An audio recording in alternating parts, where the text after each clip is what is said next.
I'm too sexy for my love, too sexy for my love, love's going to leave me. I would just like to point out his socks, which are completely... One is long, one is short. It's a fashion statement I like to make. It makes him look stupid. I'm too sexy for my shirt, too sexy for my shirt, so sexy it hurts. Hello everyone, I'm Topher, your senior Bonner intern. Welcome back to the semester. I thought we'd start off this month with a few words of wisdom on summer service. So we're just going to start out on the topic of finding a site. A site. Now, we've got a few acronyms that we want to tell you just because we think they're pretty useful and they've helped us a lot in the past. The first is JIB. This can be really helpful in actually finding different sites. J, of course, stands for Jana's emails. The I stands for the internets. The B is for binder with past service sites and evals. So, as most of you probably know, Jana sends out a lot of emails with different opportunities for summer service. And the internet is also another great resource that you can use with websites like idealist.org and volunteermatch.org and lots of other things.org too. So you can find a lot of good stuff on there. The binder is something that we have right here in the BCSV, and that has all of the other, all of the past placements that Bonners have done over the summers and evaluations of how those placements have been and whether the Bonners enjoyed them or not. So you can use people's past experiences to find a site that you think will really match your needs. Now, the second acronym that I want to share with you about finding a service site is SHUN. Now, SHUN stands for spreading a wide net, having a resume,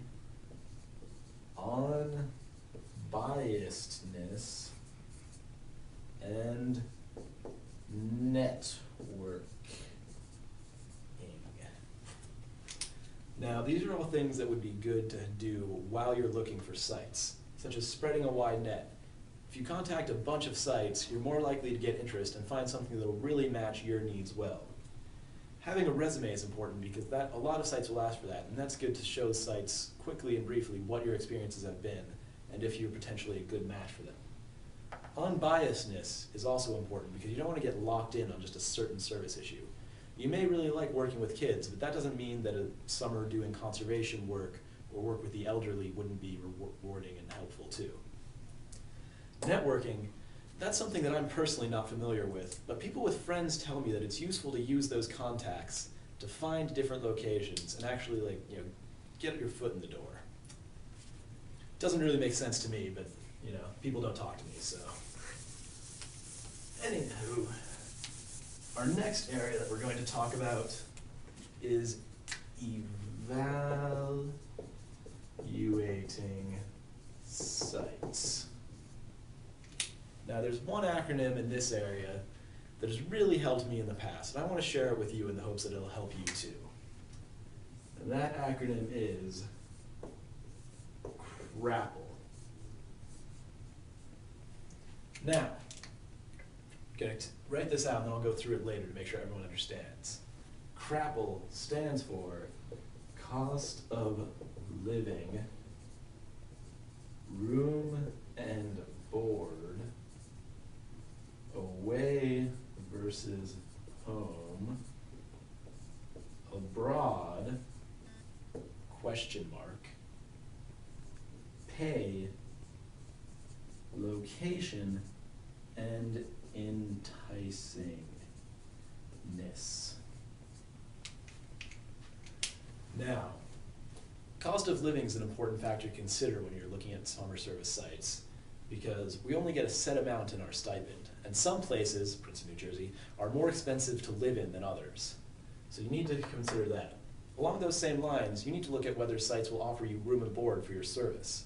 Because a lot of sites have that option. They might have a volunteer house or something like that, and that can be an important factor. Doing service away versus home.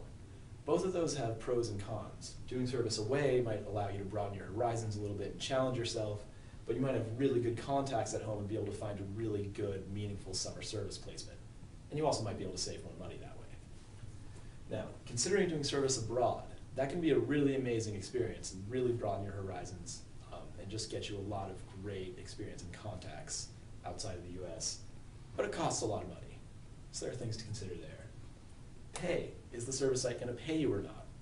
That can be really important because you can find sites that will offer you a stipend or a small living wage to help you out with that sort of thing. Location can be important because you need to consider where you want to spend 2 months of your summer, if not more than that. Do you want to do it outdoors? Do you want to do it near mountains? Do you want to do it on the coast, in the city? You've got to consider these things. Enticingness. You need to remember when you're looking at these sites that you are essentially free labor to them. You have a stipend, so they don't have to pay you. They might not even have to house you, depending on the site. So you need to make sure they're doing stuff to let you know that they want you and they will appreciate your service over the summer. So, in conclusion, when you're looking at summer service sites, remember, jib, shun, crapple. Thanks. You raise me up so I can stand on mountains. You raise My battery energy. You need to sing your song. Sing. You raise me up. That's all I got.